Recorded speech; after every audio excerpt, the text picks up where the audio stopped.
Hi, Maxine. Hi, Maxine. Hi, guys. What a season. How does it feel? Did something happen? Did something crazy happen this season? What happened? Did we do it? Is this how I find out? Are you here to wow, I'm here to that's a deliver reveal. the news. Yeah. That's the reveal. Yeah. Pretty amazing Come on, season. guys. How did it feel? Really? I think it's like it's slowly dawning on me. I'm still kind of catching up to myself. Like I can't believe that I'm in a place in my life where any sports team, let alone one I happen to somehow be a co-chairman of, has affected me this deeply. Like I feel like there was a DNA change when we lived through that Boreham Wood moment and that match. I don't know that I'll ever be quite the same again. I live in a sort of constant, slightly perpetual state of elation. And I don't want to come back down from this cloud. Like I genuinely just don't want to come down from Are you still soaked in champagne? Oh my God, that was amazing. It has been a very strange week because you can't get any higher. I mean, in terms of the pinnacle of human experience, to have gone through that last week and then immediately come home. And I came home to an empty house and I realized I had a bag full of laundry. And Caitlin texted me and said, you need to walk the dogs and pick up the shit and then feed the dogs. And I realized like, oh yeah, I have to go right back to real life. And then as I was walking the dogs, I felt it again. Like you get texts or you see it comes up on your feed. And I kind of like that living back with the quotidian or the mundane, I still get to feel like I was a part of something bigger. I'm still not done watching like the Notts County highlights, the game, our match against Notts County, and now I'm just catching up with the final, the Boreham Wood match. I can't stop watching them. I just find that I'm like, it's a sort of an addiction. And that is what you set out to do, right? To move up, to win. When you were watching that game, because I was watching it from over here, and we were all huddled around a laptop because we had to watch it on a VPN with my kids, and that first goal, we were like, oh no. How are you guys feeling? I don't think either of us freaked out when that first goal happened. I think we kind of felt pretty good. Kept our cool. You kept your cool? Yeah, it just seemed like a freak accident. It happens in sport. Very quickly, we took control of that game, and it felt like the goals were coming. It felt like the goals were coming. Yeah, I feel like I've talked about this before. I feel like we have probably the best locker room, the best dressing room in all of sports. I feel like every one of these players genuinely, I mean, to their core, would do anything to win this for the town. I mean, I'm talking about people who would step aside. Let's let this player come in because they're maybe better suited in this exact moment to do this exact thing. But so just seeing the humility, the grace, the integrity of each of those players and the coaching staff and really everyone in and around the race course was really amazing to see that rewarded that way, and just to be a part of it was genuinely surreal. Yeah. And just speaking of wonderful players, what are the plans in terms of buying more players now? We defer to Phil. We defer to Phil. We're actively talking about that right now. I know for a fact he feels as though we have a very strong side. No decision that we've made over the last 2 years hasn't kept the future in mind. So we never make a short-term decision. So any player that we've signed to at least a three-year deal, except for one.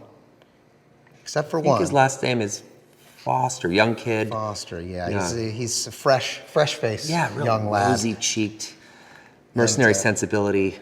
We're going to work on operates with him. lead pipe cruelty. He's the guy. Yeah, we'll see. He's the guy we're going to work on. But other than that, I think we have a very strong side. And if Phil says we need somebody else, then we'll do our best to go out and get him.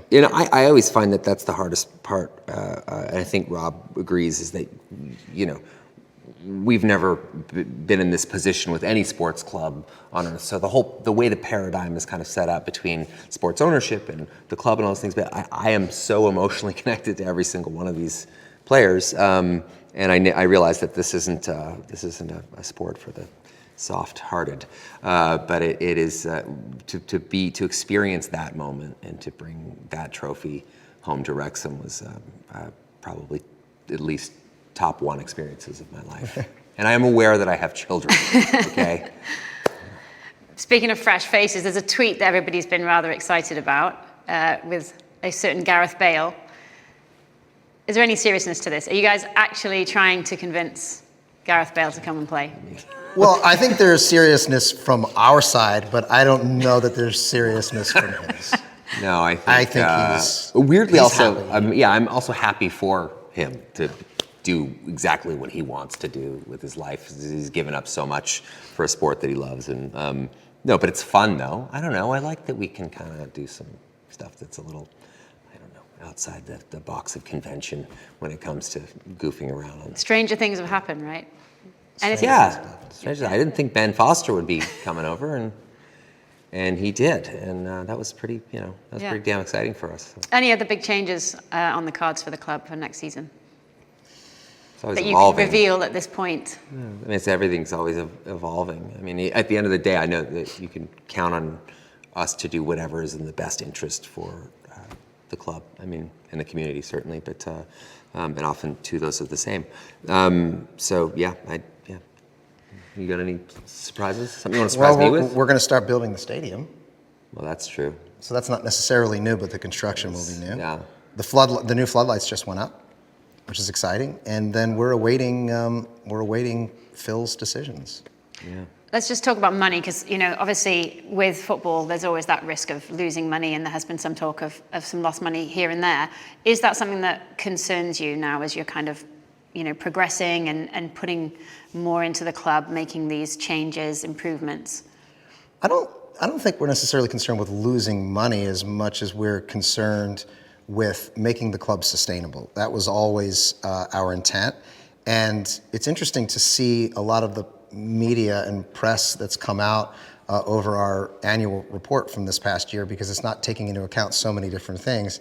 And we don't respond to it because we know what the truth is, which is that the club is certainly on its way to becoming sustainable, and that's what our goal is. Yeah, I think that ultimately, like any, business, you want it to, like Rob said, you want it to be able to self-perpetuate and continue growing with that. You don't want to lose money, but I don't think either of us are in this to make money either. So it's just about growing the best possible club and finding value in any place that we can find value, whether that's financial or emotional. Sometimes it can be indistinguishable. And when we talk about growth, we have all talked before about the high hopes of getting to the Premiership. Do you think that's something that you guys are still kind of aiming for, and do you think that's something that's possible? Yes. 100%. Yeah. That's Not even a pause. No, I don't. Why? I don't understand why. It's sort of you look back, and I said that at the end of the Boreham Wood game, is that everyone had this running through my head over and over again, why Wrexham, why Wrexham? And I felt like that exact moment really illustrated why Wrexham. But of course our goal is to get to the Premier League. Why wouldn't it be? If we can do that, whether it takes 5 years, whether it takes 20 years, that's the goal, that's the mission.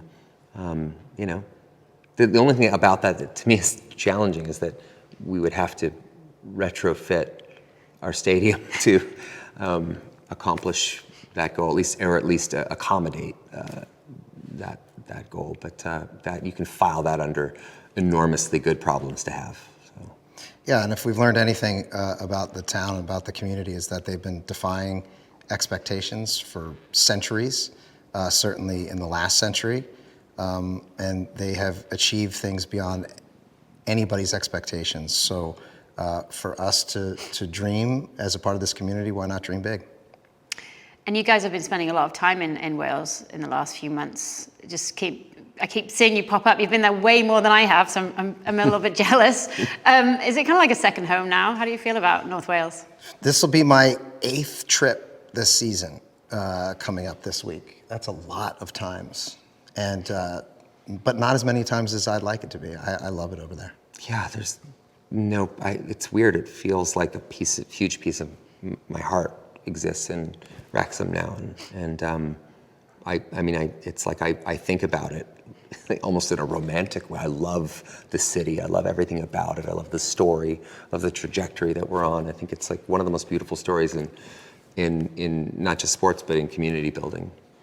I want to just touch on the show on Welcome to Wrexham, because there was always the plan to make 2 seasons. Now you guys have achieved what you wanted to achieve, and the club is doing so well. Do you see the show continuing in a longer term? Because it is, incredibly popular both over here and in the UK. Well, I'm on another television series that's going into its 17th season.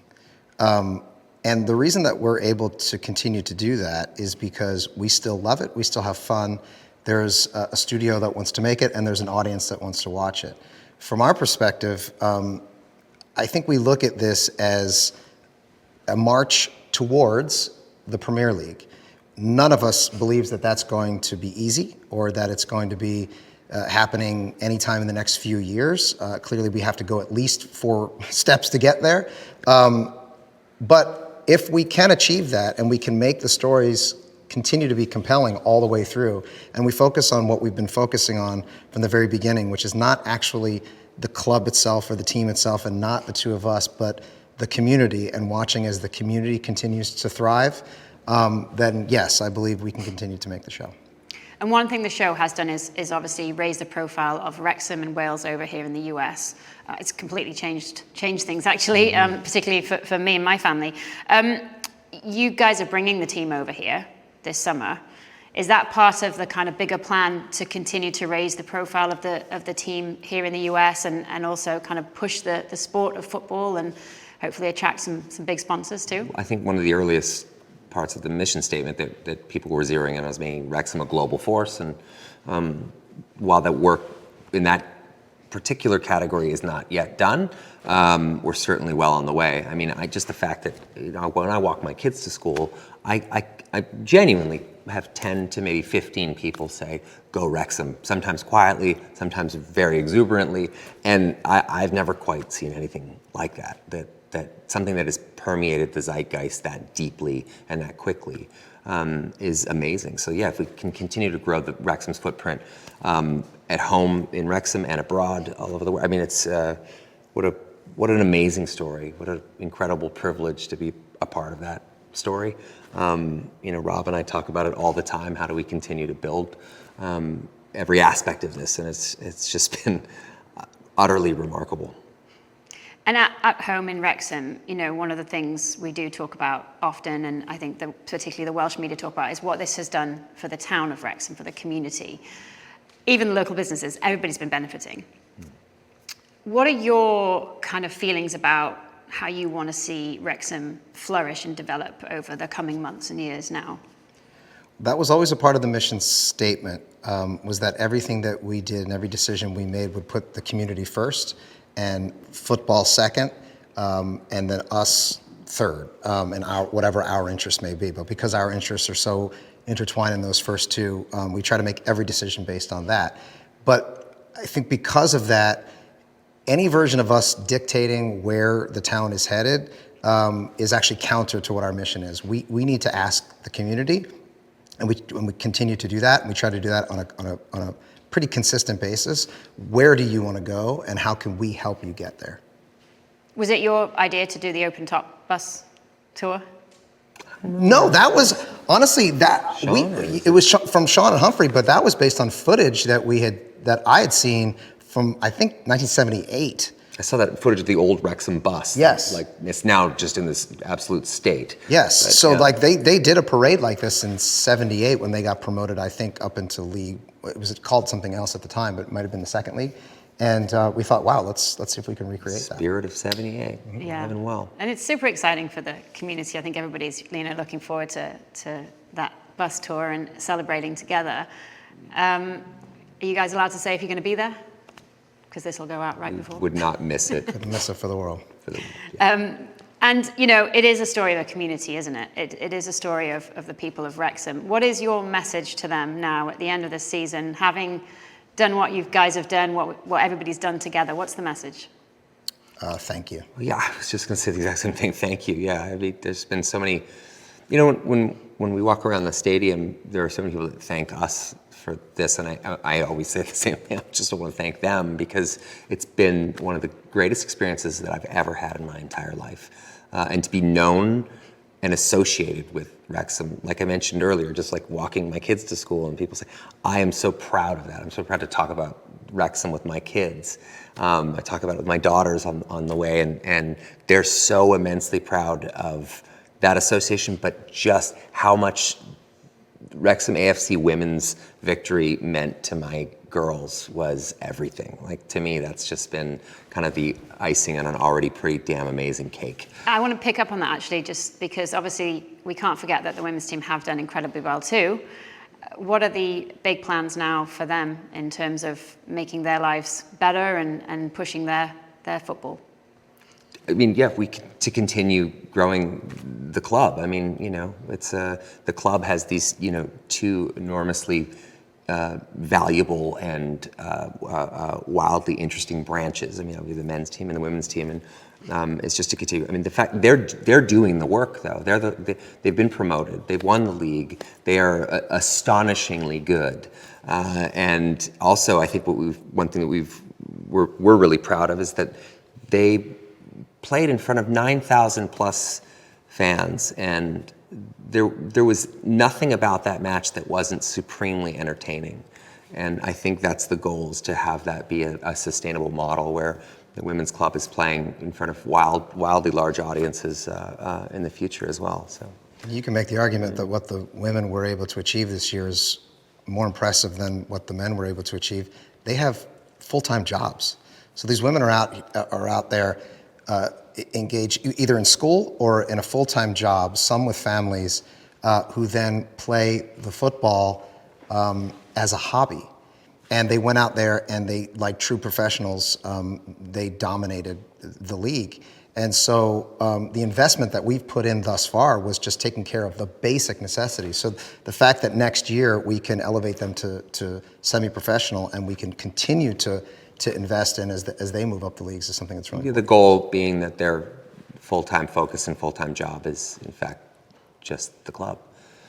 So that's you know, all of these things become more and more sustainable as they continue to win and succeed the way they've done. So it's really exciting, and I know how much it means to so many people aside from just us. It's been wild. And in some ways it's frustrating because we very quickly were like, oh, well, let's just invest enough so next year they can be fully professional. That's our goal.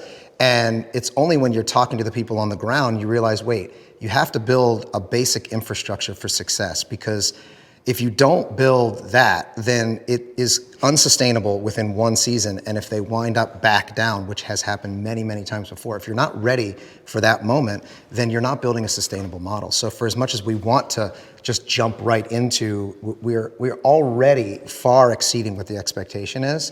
So, or they are, I should say, they're far exceeding the expectation. We have to make sure that we've set the groundwork for them to be successful continued on. And hopefully other women's teams in the UK will follow suit and support their female teams too. All right, we are definitely on the final question because it's going to be about Welsh. First of all, Rob, how's your Welsh going? Welsh is a very difficult language. I don't know if you knew that. It's a very I didn't know. It's a very difficult language. It's beautiful. It is very, very difficult.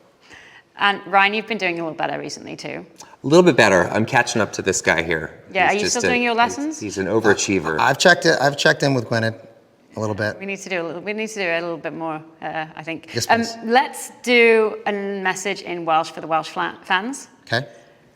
What do you guys want to say to the Welsh fans today? Thank you for everything. Diolch yn fawr. You want us to say it in Welsh, though? Yeah. Oh. Diolch yn fawr. Diolch yn fawr am bopeth. For everything, right? Diolch yn fawr am bopeth. Am bopeth. Am bopeth. Diolch yn fawr am bopeth. Cymru am byth. Wrexham am byth. Wrexham am byth. That's Wrexham am byth. narrow it right down. Diolch yn fawr. Diolch yn fawr. Wrexham am byth. Got that? Did I get that right? I think so. You got it. Do it together, guys. Let's do a Wrexham am byth. Wrexham am byth. I think we got it. You got it. All right. Great. Thank you. Thank you.